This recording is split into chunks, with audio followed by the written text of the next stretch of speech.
Everyone, ನಮಸ್ತೆ. Welcome back to my another mini vlog. Indoor plants ಎಲ್ಲ ತುಂಬ ಚೆನ್ನಾಗಿ ಬಂದಿತ್ತು. ರೀಪಾಟ್ ಮಾಡಿದೆ.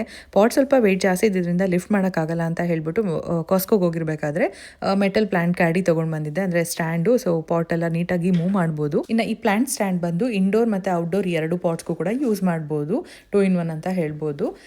ಇನ್ನು ಇಲ್ಲಿ ನೋಡ್ತಾ ಇರ್ಬೋದು, ನನ್ನ ಮಕ್ಕಳೆಲ್ಲ ಸೇರಿಕೊಂಡು ಇಲ್ಲಿ ಸ್ವಲ್ಪ ಎಲ್ಲ ಆರ್ಗನೈಸ್ ಮಾಡಿದ್ದೀವಿ ಅಂತೆಲ್ಲ ನಮಗೆ ಸರ್ಪ್ರೈಸ್ ಅಂತ ತೋರಿಸ್ತಾ ಇದ್ರು. ಏನಕ್ಕಂದರೆ ಈವೆಂಟ್ ಎಲ್ಲ ಹತ್ರದಲ್ಲಿತ್ತಲ್ವಾ, ಸೊ ಹಾಗಾಗಿ ಎಲ್ಲ ನೀಟಾಗಿ ಒಂದು ಕಡೆಯಿಂದ ಆರ್ಗನೈಸ್ ಮಾಡೋದ್ರಲ್ಲಿ, ಹೊರಗಡೆ ಹೋಗಿ ಶಾಪಿಂಗ್ ಮಾಡ್ಕೊಂಬರೋದ್ರಲ್ಲೇ ಆಗ್ತಿತ್ತು. ಇದೆಲ್ಲ ನಾನು ಯೂಟ್ಯೂಬಲ್ಲಿ ಅಪ್ಲೋಡ್ ಮಾಡಿದ್ದೀನಿ. ಇಂಟ್ರೆಸ್ಟ್ ಇರೋರು ಒಂದ್ಸರಿ ಚೆಕ್ ಮಾಡಿ ಕಂಪ್ಲೀಟ್ ವೀಡಿಯೋಸು. ಇವೆಂಟ್ ಇದ್ದಿದ್ದರಿಂದ ನಾನು ದೊಡ್ಡ ಮಗಳಿಗೆ ಮೇಕಪ್ ಎಲ್ಲ ಫಸ್ಟ್ ಟೈಮ್ ತೊಗೊಂಡಿದ್ದು. ಒಂದ್ಸರಿ ಟ್ರಯಲ್ ಎಲ್ಲ ಮಾಡಿ ಮೈಲ್ಡ್ ಆಗಿರೋ ಅಂಥದ್ದು ಮಕ್ಳಿಗೆ ಯೂಸ್ ಮಾಡೋದು ತೊಗೊಂಡು ಬಂದೆ. ಇನ್ನು ನನ್ನ ಚಿಕ್ಕ ಮಗಳು ನೋಡಿರಿ ಅನ್ಸುತ್ತೆ, ಗ್ರಾಸರೀಸ್ ಎಲ್ಲ ತೊಗೊಂಡು ಬಂದಿದ್ರೆ ಎಲ್ಲ ಎತ್ತಿಡೋದಕ್ಕೆ ನಂಗೆ ಹೆಲ್ಪ್ ಮಾಡ್ತಾ ಇದ್ಲು. ಸೊ ನೆಕ್ಸ್ಟ್ ಇಲ್ಲಿ ನಾನು ಗಾರ್ಡನಿಂಗ್ ಮಾಡ್ತಾ ಇದ್ದೀನಿ. ಏನಂತ ಅಂದರೆ ಸ್ವಲ್ಪ ಪೆಂಡಿಂಗ್ ಕೆಲಸಗಳಿತ್ತು, ಎಲ್ಲ ಫಂಕ್ಷನ್ ಆಗೋಷ್ಟರಲ್ಲಿ ಕಂಪ್ಲೀಟ್ ಮಾಡ್ಕೊಂಬಿಡೋಣ. ಎಲ್ಲ ಕಡೆ ಮೆಸ್ಸಿಯಾಗಿ, ಅಂದರೆ ಈಗ ಗಾರ್ಡನ್ ಸಾಯಿಲ್ ಆಗಿರ್ಬೋದು ಎಲ್ಲ ಒಂದು ಕಡೆ ಇತ್ತು. ಸೊ ಹಾಗಾಗಿ ನಾನಿಲ್ಲಿ ರೈಸ್ಡ್ ಗಾರ್ಡನ್ ಬೆಡ್ ಮಾಡ್ತಾ ಇದ್ದೀನಿ. ಇಲ್ಲ ಮಕ್ಕಳು ಇಲ್ಲಿ ಫೋನ್ ಇಟ್ಟಿದ್ದೆ ಅಲ್ವಾ, ಅದನ್ನು ನೋಡ್ಬಿಟ್ಟು ಹಾಯ್ ಎಲ್ಲ ಮಾಡ್ತಾ ಇದ್ದಾರೆ. ಸೊ ನಾವಿಲ್ಲಿ ರೈಸ್ಡ್ ಗಾರ್ಡನ್ ಬೆಡ್ ಮಾಡ್ತಾ ಇದ್ದೀವಿ. ಒಂದಷ್ಟು ವೆಜಿಟೇಬಲ್ಸ್ ಎಲ್ಲ ಬೆಳೆಸೋಣ ಅಂತ ಹೇಳ್ಬಿಟ್ಟು.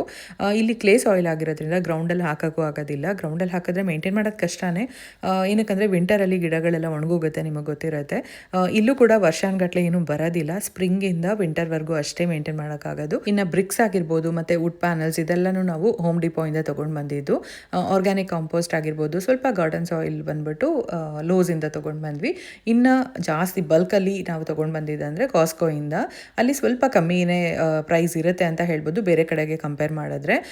ಸೊ ನಾವಿಲ್ಲಿ ಮಾಡಿರೋಂಥ ಬೆಡ್ ಬಂದು 4x8. ಒಂದು ಸೈಡು ಕ್ರೀಪರ್ಸು, ಇನ್ನೊಂದು ಸೈಡು ನಾರ್ಮಲ್ ವೆಜಿಟೇಬಲ್ಸ್ ಹಾಕ್ಕೊಳ್ಳೋಣ ಅಂತ. ನನಗೂ ಇದು ಅಮೆರಿಕಾದಲ್ಲಿ ಫಸ್ಟ್ ಟೈಮ್ ಗಾರ್ಡನಿಂಗ್ ಮಾಡ್ತಾ ಇರೋದು, ಗೊತ್ತಿಲ್ಲ ಯಾವ ರೀತಿ ಬರುತ್ತೆ ಅಂತ.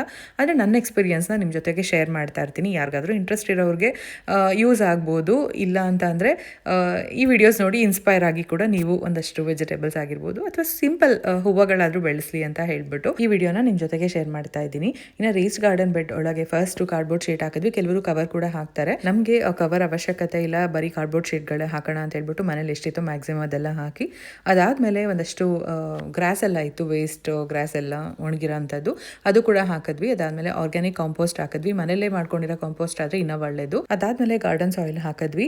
ಎಷ್ಟು ಹಾಕಿದ್ವಿ ಏನು ಅನ್ನೋದೆಲ್ಲ ನಾನು ಆಲ್ರೆಡಿ ಹೇಳ್ದಂಗೆ ಯೂಟ್ಯೂಬಲ್ಲಿ ವಿಡಿಯೋ ಶೇರ್ ಮಾಡಿದ್ದೀನಿ. ಇನ್ನು ಈ ಕಡೆ ಬಂದು ಫ್ಲವರ್ ಬೆಡ್ ಮಾಡ್ತಾ ಇದ್ದೀವಿ. ಇದು ಕೂಡ ನಾವು ಸ್ವಲ್ಪ ರೈಸ್ಡ್ ಬೆಡ್ಡೇ ಮಾಡ್ಬೋದಾಗಿತ್ತು. ಸ್ವಲ್ಪ ಕಮ್ಮಿ ಖರ್ಚಲ್ಲಿ ಸಿಂಪಲಾಗಿ ಮಾಡ್ಕೊಳ್ಳೋಣ ಅಂತ ಹೇಳ್ಬಿಟ್ಟು ನೀಟಾಗಿ ಒಂದು ಲೈನ್ ಫುಲ್ಲು ಬರೀ ಹೂವಿನ ಗಿಡಗಳೇ ಹಾಕಬೇಕು, ವೆದರ್ ಫ್ರೆಂಡ್ಲಿ ಇರೋ ಅಂಥದ್ದು ಅಂತ ಹೇಳ್ಬಿಟ್ಟು ಆ ರೀತಿ ಮಾಡಿದ್ವಿ. ಇನ್ನು ಮಲ್ಚ್ ಹಾಕಿ ನೀಟಾಗಿ ಕವರ್ ಮಾಡಿದ್ವಿ. ಗ್ರಾಸ್ ಎಲ್ಲ ಬೆಳೆದೇ ಇರಲಿ, ಮೂವ್ ಮಾಡೋದೆಲ್ಲ ಕಷ್ಟ ಆಗುತ್ತೆ ಅಂತ ಹೇಳ್ಬಿಟ್ಟು. ಇನ್ನು ಮೊದಲನೇ ತರಕಾರಿ ಗಿಡ ಬಂದು ನಮ್ಮ ಮನೆಯ ಪುಟ್ಟ ಲಕ್ಷ್ಮಿ ಹಾಕ್ತಾ ಇದ್ದಾಳೆ. ಸೊ ಇದಾಗಿತ್ತು ಇವತ್ತಿನ mini vlog. Thank you for watching.